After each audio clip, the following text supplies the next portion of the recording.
This is FYI News 13, brought to you by SSPTV and the Hazleton Standard Speaker. For your information, there's a new monument to honor our local veterans in Freeland. We have that story next. Welcome to a new week of FYI on SSPTV. I'm Ken Cara. A special monument was unveiled Sunday at Freeland Public Park. FYI's Lisa Sugart was there.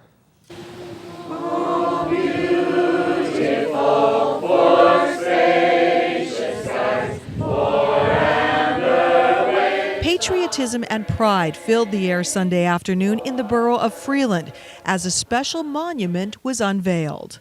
Well, this is such an important day. The men and women who served our country were wounded in battle, and some died, some were killed. This is to honor them. This was to honor all the people before us that were willing to sacrifice their lives, and as they said today, nobody went to battle or joined the service to get a Purple Heart. But it's just wonderful that we're able to honor all of them and let them know that they're not forgotten and they'll never be forgotten.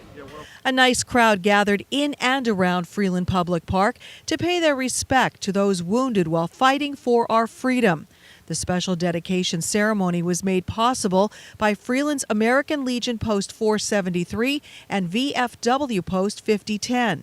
It was these two veterans groups that wanted to create the Purple Heart Monument, but it was the support of the community that made it a reality. Today is almost like a homecoming because when we came home from there, we weren't really accepted, and that was kind of hard to take. And as the other wars progressed on, Afghanistan, Iraq, you see all these guys are coming home, they're heroes, and they are. And you kind of miss that, Purple Heart recipients Pat Maloney and Stanley Wysocki had the honor of placing a wreath before the newly unveiled monument. It made me very proud to see all the people come out and honor the veterans.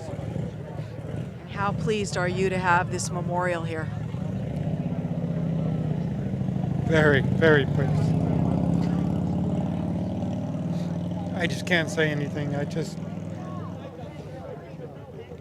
makes me feel really good. The Honorable Judge Thomas J. Munley, president of Lackawanna County Court of Common Pleas, gave the main address. Having served during the Vietnam War, he remembers a time when our veterans did not receive the respect they so deserved. Vietnam was not a popular war, but the point is, unfortunately, almost 59,000 soldiers died there. I'll never forget any one of them because I say a prayer for them every day. I think about their families, and even the ones that I knew personally that died, they'll be with me the rest of my life.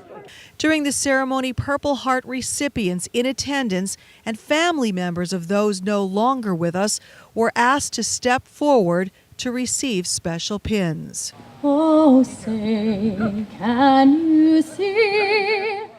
Program soloist Allison Leonard, who sang our national anthem, her husband John Leonard, also one of the Purple Heart recipients. It honors the people that have really sacrificed for this country. They've been through horrendous things, suffered horrendous injuries, and it's just an honor for us to do something as little as this is to honor them. The special presentation featured several musical selections from the Freeland Community Choir, and trumpeter Frank Ballin played a tribute to each of the military branches. American Legion Commander Jerry Gaffney was pleased with the community's support, and Freeland Mayor Ed Appleman invites everyone to come and see this beautiful tribute. I was very pleased that with the crowd that we had today.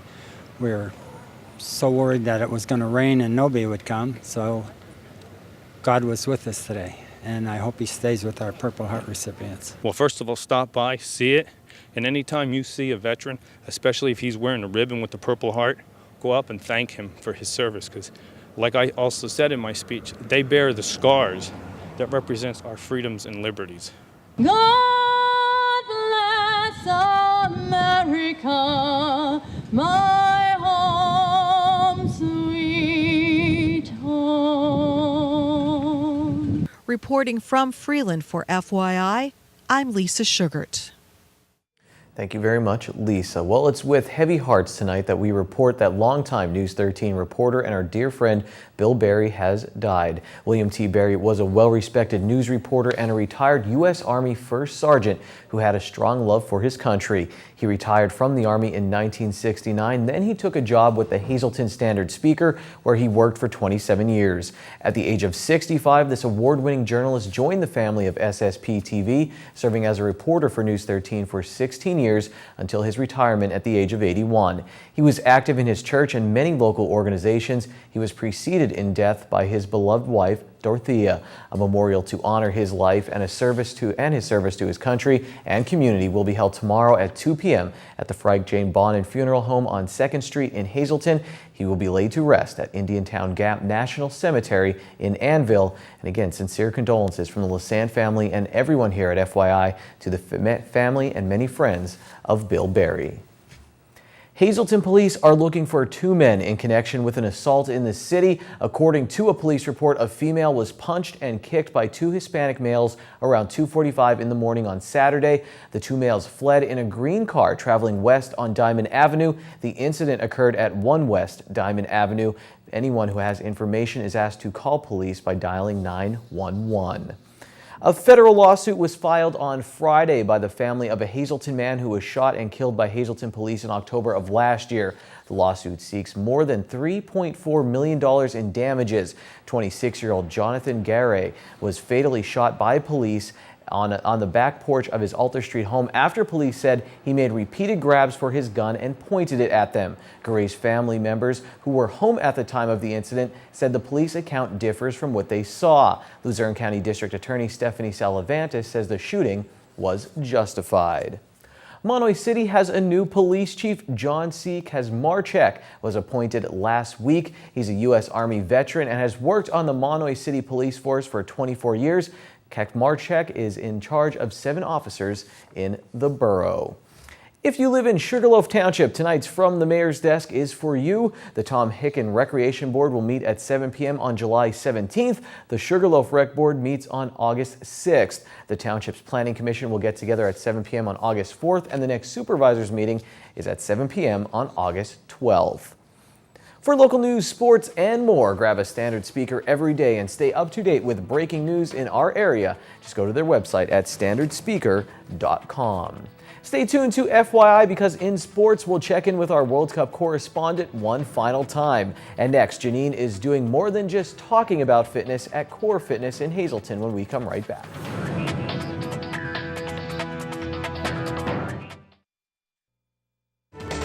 This is FYI News 13, brought to you by SSPTV and the Hazleton Standard Speaker. And we're back here at Core Fitness. It is Monday, so we hope you're working out with us either at home or getting your butt to the gym, right? Right. Especially here at Core Fitness because it is for women only, which I love so much. Thank you very much. We love it. And we are going to be working with bands today. Right. They're very inexpensive if you want to pick them up yourself or if you want to come here and do the workouts. Right. Now there's a couple different kinds of bands that you can get. This is what you call surgical tubing, both of these styles, and that's what they would use in a hospital setting, except these are made for exercise. And then this is your band, okay? And that is used more for yoga and stretching. Okay. All right, so we're gonna start with the long figure 8 tubing. And most of these come with handles. Now there's different intensity, right? Like if they're shorter, then they're harder. Okay. If they're shorter, they're harder. They usually will tell you on the package. They're usually color coded. This one is a little bit more difficult. So I'm gonna start with a combination exercise. So again, the wider that you step on this thing, the more tension you're going to create. So if you pick the wrong one, you can just kind of start with your feet together more. All right, so what I'm going to do is a squat with an overhead press. So this is going to work your glutes, your core, and also your shoulders. All right, so we're going to turn the weights or the handles this way. Okay, we're going to squat down into a regular squat position. Your butt is back, your abs are tight, and you're going to press up and squeeze all the way to the top. Inhale down and press up. Really a full body workout with this. It is definitely with this one. And just to make it a little bit more difficult, you can step a little bit wider, shorten the slack on it, squat, and press. So it gets a little bit more difficult for your shoulders there. All right, so there's a whole bunch of things you can do on this, but we're time restricted. So the second one is a figure 8 tubing, obviously because it looks like a figure 8. And we're going to use this one for a chest and shoulder exercise. So you're going to bring this behind your back here across your shoulders, thumbs in first, feet wide, half squat position, abs in. And we're going to press all the way out and squeeze. Now, what kind of workout do you get differently from this than from using weights? This will give you a bigger range of motion, and if you're afraid of the weights, sometimes people are less intimidated by this, because I would use maybe an 8 or a 10 pound for something like that. People don't want to pick that up. Okay. So it's just a different method. It's what you like the best. Yeah, Okay. definitely. Preference. Okay, bicep for this. You're going to put this under one foot, the figure 8, and you're going to take an underhand grip on it, and you're going to pull it up, keeping the elbow in place, just hinging from the elbow all the way up. And then you can stop here, and we've talked about changing tempo and speed and pulse, so you're peaking out this muscle right here. All right, you're going to start to feel that burn. Both sides, You could do a obviously. 10-minute workout just on upper body. Yeah, right you here. definitely can. And then very quickly, Janine, I think I'm going to have you lay down on the mat. Okay. She didn't tell me this part. And you're just going to bring one leg up, okay? And you're going to place this band over your foot, and you're going to grab on and pull it tight. And if you have to bring your hands up a little bit, and then you're going to start to pull that back. And tell me what you're feeling now. Oh, the stretch in the back of your Definitely a stretch. And then start to drop that out to your right side, your leg. Okay, now you're going to get the inner thigh stretch, but it's not going to fall to the floor because she has control of it with her band. leg. Okay. Okay, and then pull it back up. So is this for stretching? Mostly for stretching. These feels types good. of bands are I mostly need one for of these. Pilates or yoga. How about running too? And this way, definitely. Runners, hamstrings. Yeah, it feels good. Yeah, you can do that obviously on both sides. You can Awesome. bring that down. All right, well, this is good. Now, if people want to know more about you, that's just my microphone. You are certified. I am. I'm a certified group instructor and certified personal trainer, and I have my group certification for a whole bunch of different things: Zumba, step, kickboxing, everything. The nice thing here too is you're not really on a schedule. If you can't do classes, you can come in, and if you're a member, you can come in when you want to, right? Right, 5 a.m. until 10 p.m., 365 days a year. All right, no excuses. 455-7818. Good. We'll see you next week. We are going to be talking about classes if you need someone to motivate you along, right? Right. All right. See you then here on FYI. Time now for FYI News 13 weather. Rain or shine, the show must go on at Furwood Music Camp, and we will stop there later in the week for a segment here on FYI, so get ready for that. Right now, get ready for your weather forecast from the National Weather Service. Tonight will be mostly cloudy, and there is a 60% chance of rain as we get down to 67 degrees, and it's possible between a quarter and a half inch of rain tonight around our area. Now in the extended forecast, showers and thunderstorms are likely mainly between noon and 5 p.m. on Tuesday. The high will be near 77 degrees. Tuesday night, a chance of showers and thunderstorms before 3 a.m. The low will be 59 degrees. On Wednesday, mostly sunny. The high is 70. Wednesday night is partly cloudy. The low is 53. For Thursday, another nice day, 74 degrees. The low 54 at night. On Friday, 76 is the high, partly cloudy skies. And then at night, the low is 57. Tonight's weather is brought to you by Valley High, the area's oldest ice cream and fast food restaurant. Stop on in for a cold treat including our ice cream and yogurt, or some hot food including our burgers, hot dogs, fries, and much more. That's Valley High, Route 93 in West Hazelton. Treat yourself today. There's a lot going on at the Hazelton Public Library this summer, and we are going to tell you about one event in tonight's community calendar. On July 22nd at 6 p.m., you are invited for a special storytime reading of The Hungry Caterpillar. Plus, the Hungry Caterpillar will be making an appearance to take photos with the kids. There will also be a craft and a snack, and you may want to share with the caterpillar since he is obviously hungry. Membership is not necessary for this event, and to register, you can call 454-2961. And to see what else is happening at the library, go to hazeltonlibrary.org. And now here's your midday winning lottery numbers. The Daily 076, the Big Four 0840, Quinto 24831, and Treasure Hunt 2, 6, 11, 22, 27. Sports is next on FYI.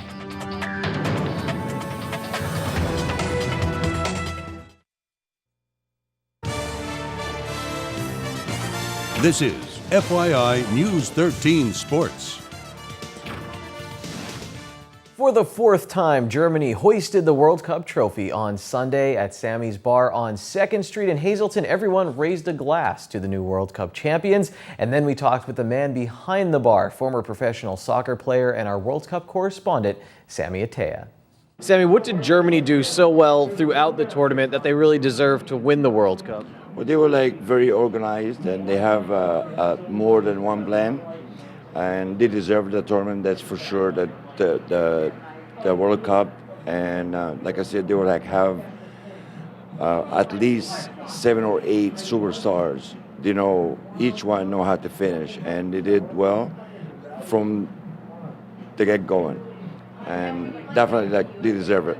You had people at your bar, you said, who weren't really familiar with soccer, but coming in, how well do you think the American public learned about the game, and do you think it grew over this World Cup? A lot of people who's a fan of different sports, now they became fan of football, our football, soccer, and it's going to grow, and I'm very fortunate it's going to grow, and hopefully we got 4 years to build U.S. team, and it's going to be hopefully powerful. Do you think that's really important for them to go overseas? Absolutely. They should not just stay here for the MLS, Major Soccer League. It's not enough to compete in the World Cup because every country have their own school, own style. So I will say America should travel all over the world, play and learn other people's style. That way, when you get to the World Cup, you already know what you up against. And a big thank you to Sammy for welcoming us into his place for the games. And remember, Major League Soccer is still going on, and the Barclays Premier League starts up again in August, and you can catch all of the action at Sammy's Bar on 2nd Street. Well, Germany wasn't the only team celebrating a championship over the weekend. Valley's 14 and 15-year-old Babe Ruth All-Stars didn't need to win the district championship to qualify for the state tournament since they are hosting it, but they did win the championship. The District 4 champions swept through the tournament, and they beat Franklin Township 7-1 on Saturday in the championship. And since Valley already had a spot in the state tournament, Franklin Township has also earned an invite to the tournament that begins later this week in Drums. In the 10 and 11-year-old District 18 Little League tournament, Valley West pushed Tamaqua Blue to the brink by coming out of the consolation bracket and winning the first game in the championship round. But Tamaqua won the decisive second game 14-6 to win the championship. The Standard Speaker has a full story on the 2 games we just mentioned, so go to standardspeaker.com for more. The District 18, 11, and 12-year-old champions Valley East, they lost their first game of the Section 6 playoffs to Lehigh. Now this is a double elimination tournament, so they will play on Monday against West End. The Outlaws came back from a 2-1 hole in their best-of-5 series against the Ducks to win the Hazleton Street Hockey League JV Championship, so congratulations to them. The varsity championship is scheduled to happen tonight. It will be Game 3, and that is weather permitting. And also Berwick's Brian DeFabo spent some time in Victory Lane at Evergreen Raceway Park over the weekend. He won the modified main event on Friday. Steve Schultz of Drums won the 4-cylinder race. There's more local racing action happening this Friday night at Evergreen Raceway Park. Gates open at 6 p.m. with racing at 8. And hey, online right now at facebook.com/FYI News 13, we have some bonus content from our story on the Sanctuary, the Wrestling School, and more on Wyoming Street, so check that out. And now it's time for Ron Marchetti.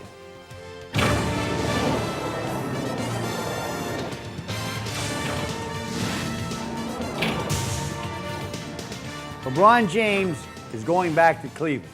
I said he would stay in Miami. I also predicted Germany to win the World Cup, so I was right. So from last week as 101. Hi, everybody, and welcome to Trivia Treats. On this day, exactly 20 years ago, in 1994, Albert Bell of the Indians had his bat confiscated during a 3-2 Cleveland victory over the White Sox at Comiskey Park. Why was his bat confiscated? Because White Sox manager Gene Lamont alleged that Bell's bat was corked. The bat in question was removed to the umpire's locker room during the game, during Bell's first at-bat. But before the game was completed, someone broke in through the ceiling tiles, switched the bat with another, and exited by the same route. After the switch was discovered, the umps sent the bat that they thought was the original to the American League office in New York. where it was x-rayed and found to contain cork. American League President Bobby Brown suspended Bell for 10 days, although an appeal reduced the sentence to 7 days. The Indians acknowledged that someone connected with the club had switched the bats, but they would identify the individual. 5 years later, Jason Crimsley, who pitched for the Indians in 1994, admitted that he was the bandit. Mother of God, that only happened 20 years ago. The case was solved 15 years ago. This happened exactly 30 years previous to the day, and again at Comiskey Park in Chicago. The year was 1964. Going to bat as a pinch hitter with the White Sox, trailing 2-1 in the bottom of the 13th inning, pitcher Gary Peters got a hold of one and belted into the left field stand to lift the Pale Hose to a 3-2 victory over the Kansas City Athletics. Peters failed in 2 bunt attempts before being forced to swing away. He ended his career with 19 home runs and a .222 batting average at 801 career at-bats before the designated hitter arrived. And finally, 52 years ago tonight in 1962, led by the Aaron brothers, the Braves scored 5 runs in the 9th inning to down the St. Louis Cardinals 8-6 at County Stadium in Milwaukee. Tommy Aaron clubbed the pinch hit homer to open the 9th, and later in the inning, his brother, Hank Aaron, ended the contest with a grand slam off Lindy McDaniel. See you Friday. Till then, be a good sport. Stay loose. Mondays can be rough, but you can end them on a high note. Seafood night at Bottlenecks. Choose from crab, clam, shrimp, and lobster specials, such as their little neck clams in garlic butter, only $1.95 a dozen, or handmade crab cake platter for only $8.95. Good evening, everyone, and here's tonight's Talk of the Town report. First tonight, St. John's Methodist Church on the corner of Poplar and Juniper Streets in Hazleton will be holding a homemade apple dumpling sale on Tuesday, July 22nd. Cost is just $3.75, and they can be picked up from noon to 3 p.m. Last date to order is July 17th. Call 570-454-5364. And finally, the Holy Name of Jesus Parish Picnic at the former Transfiguration Church site will be held July 18th, 19th, and 20th. Each night will feature great live entertainment and, of course, delicious homemade food, rain or shine, under the tents. That's tonight's Talk of the Town. News 13 would like to send sincere condolences to the family and friends of these recently departed. Ruth Dolores Palumbo, formerly of Hazleton. Mass is Wednesday at 11 a.m. in the Most Precious Blood Church. Friends may call from 10 to 11 a.m. The Firo Funeral Home is in charge of arrangements. Constance M. Barron of Hazleton. Arrangements will be announced by the Frank J. Bonin Funeral Home. Antoinette Wandishan of McAdoo. Funeral is Wednesday at 11 a.m. from the Damiano Funeral Home. Friends may call Wednesday from 10 to 11 a.m. Virginia A. McCartsick of Shenandoah. The Lukowitz-Orovitz-Fell Funeral Home is in charge of arrangements. Joan M. Koch of Freeland. Funeral is Friday at 9 a.m. from the McNulty Funeral Home. Friends may call Thursday from 7 to 9 p.m. And William P. Berry of Hazleton. Memorial is Tuesday at 2 p.m. from the Frank J. Bonin Funeral Home. Friends may call Tuesday from 1 to 2 p.m. Tonight's obituaries have been brought to you by the Smilax Floral Shop located on 15th Street in Hazleton. For delivery to all local funeral homes, call 570-454-0111. That is FYI for Monday. We'll see you tomorrow. Until then, take it easy, everyone.